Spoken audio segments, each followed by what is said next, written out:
What's poppin' YouTube? Welcome back to another video on the channel, and today we're just gonna be doing a quick and easy maintenance mod. It's just gonna be replacing the cabin air filter inside of our cars. I don't know the specific intervals you're supposed to change this at, but car has 60,000 on it, might as well get it changed right now. So let's go ahead and get to it. To access the cabin air filter, you're gonna need to remove the glove box, and that can be done by pressing up on this clip right here, and there's one more on this side. Oh, okay, that's two sides. And that pops out like that, I guess. You can use a screwdriver and pop out the clips up top, but once you do, this comes straight out. Now we can remove the old filter. Ugh.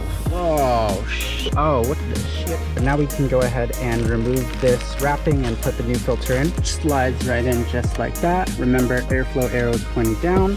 And now these can just go back in, and we're set to go. That's it for this vid, guys. Hope you enjoyed it, even though it was a little short. Go ahead and subscribe if you haven't. Leave us a like or a comment down below. And yeah, stay tuned for all the other updates coming for this car soon. Hopefully she'll be running right soon, guys. Peace out, and I'll catch you guys in the next one.